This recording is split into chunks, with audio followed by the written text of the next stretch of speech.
mi poder en la Constitución de Montecristi. Soy Manuel Pozo Zumárraga, un profesional del derecho, que como el pueblo llano me duele el desangre del país. Y les comento la principal causa para estos desastres de los últimos 3 gobiernos. En Ecuador, yo afirmo que no hay un Estado débil, todo lo contrario, hay un Estado obeso, extremadamente concentrador del poder en la función ejecutiva, que le permite disponer de la función electoral, eso dice el artículo 104, inciso segundo del pliego de Montecristi. Le otorga derecho a interferir en la función legislativa, al colegislar, eso dice el artículo 147, numerales 11 y 15 de la Carta de Montecristi. Le transfiere la atribución de designar procurador, contralor, superintendentes, defensor del pueblo, defensor público, Consejo Nacional Electoral, Tribunal Contencioso Electoral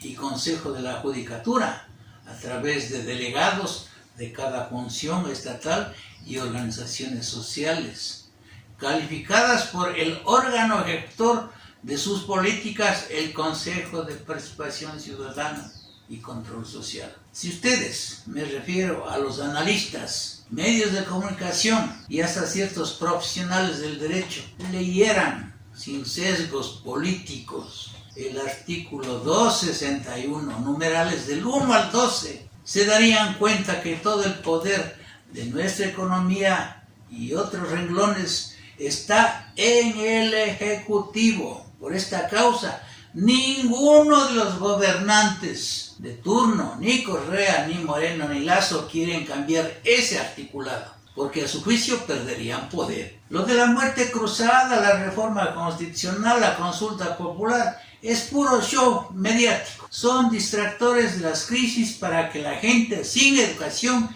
en laboratorios de política pública, que son el 96% de los ecuatorianos, sean manipulados de por vida, solo con fines de que abran los ojos y alguna vez lean la Constitución. Les cito el artículo 261, donde se radica la concentración del poder del Ejecutivo, porque ni una dictadura, la más sanguinaria, tiene tanto poder legitimado en la Constitución, sin hablar de 18.000 leyes que no sirven ni para limpiar los vidrios de una ventana. ¿Qué dice el artículo 261? El Estado central tendrá competencias exclusivas sobre, primero, la defensa nacional, las relaciones internacionales, tercero, el registro de personas, nacionalización de extranjeros y control migratorio, 4, la planificación nacional,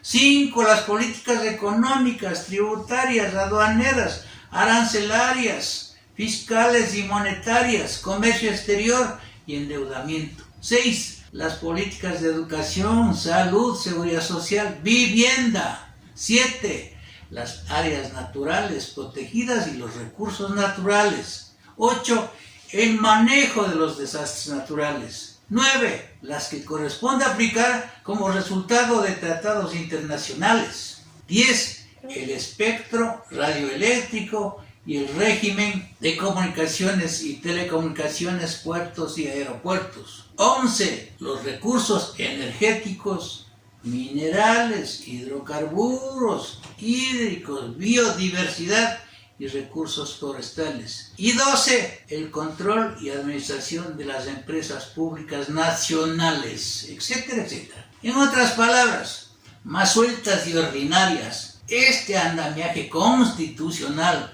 propicia el sometimiento de la población a leyes diseñadas para favorecer el delito y proteger a los criminales. Todo ello comporta la construcción del narcoestado, porque la legislación está orientada a beneficiar el delito en general. Este narcoestado está en mi video con ese mismo nombre. Todos los problemas que suceden al Ecuador insolutos están en 200 de mis videos que la prensa convencional los hackea, los impide su difusión desde el 2008.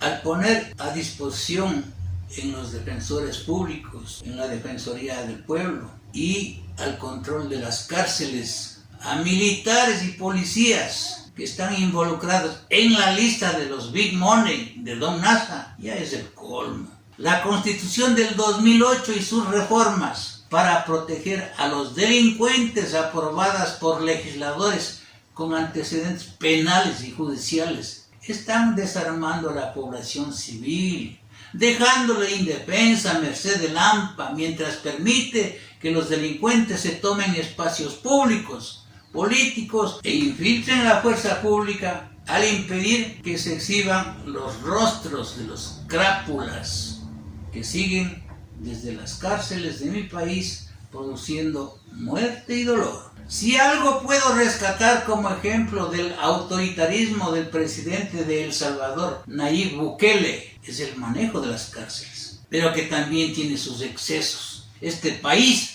no es un ejemplo para Ecuador. El clan Bukele, compuesto de 189 familiares enquistados en toda la administración pública y privada, con amplios poderes, pero sin nombramientos para evadir el control, como lo hacen en Ecuador. Se aprueban miles de corporaciones y fundaciones no sujetas al control de la Contraloría, igual que la super de bancos y de compañías que son cómplices de las crisis. Toda esta armazón jurídica beneficia al negocio ilícito de sustancias psicotrópicas, que es la actividad de mayor rentabilidad económica del crimen organizado en el mundo, que produce la actual situación de extrema inseguridad social y jurídica, y es provocada por la estructura pro-crimen del narcoestado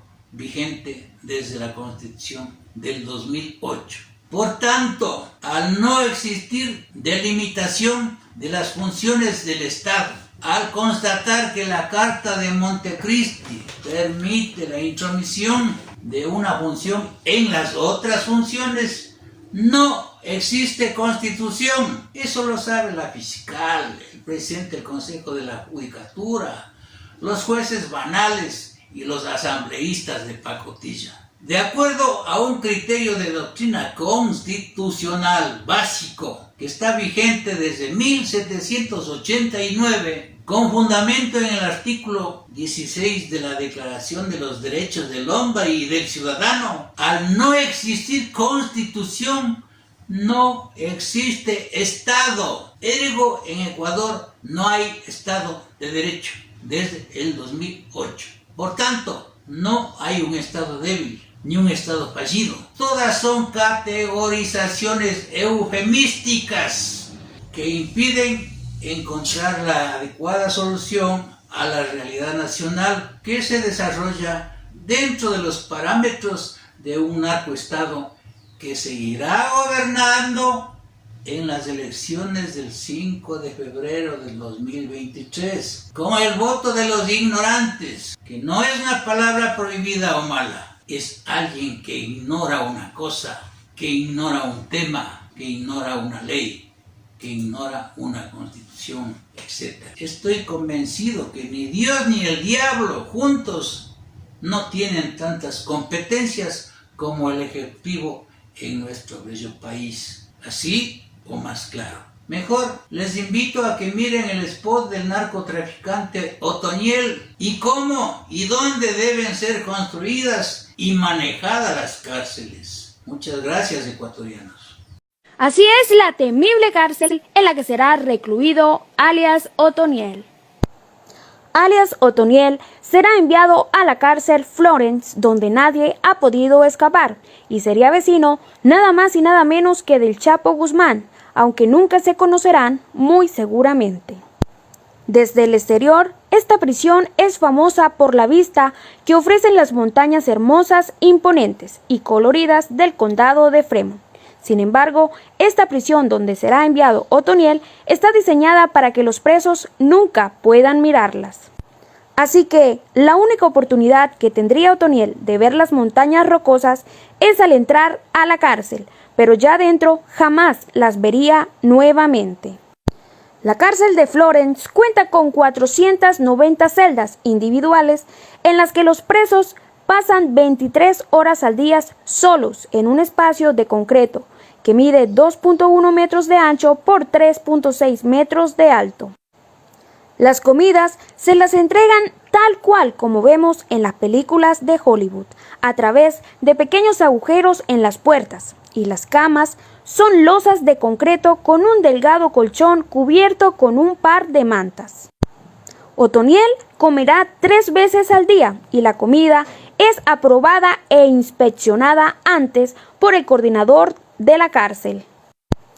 Posiblemente Otoniel tenga acceso a un radio o un televisor, pero el televisor será en blanco y negro, que únicamente ofrecen programas religiosos y educativos, y esto no será para siempre. Asimismo, tendrá permitido 1 hora de recreo al día, que sería la hora del sol, pero no es un espacio abierto, es dentro de una jaula al aire libre. Sin embargo, desde ahí apenas podrá ver el cielo, nada de montañas. La celda de Otoniel será totalmente insonora para que ni se oiga sus gritos ni los gritos de los demás. Y de por vida estará rodeado por cámaras de seguridad que vigilarán hasta su sueño, en el que no se podrá dar el lujo siquiera de soñar con escapar como probablemente lo hacía hasta la última hora en Colombia, porque la cárcel de Florence está considerada como la cárcel más segura del mundo.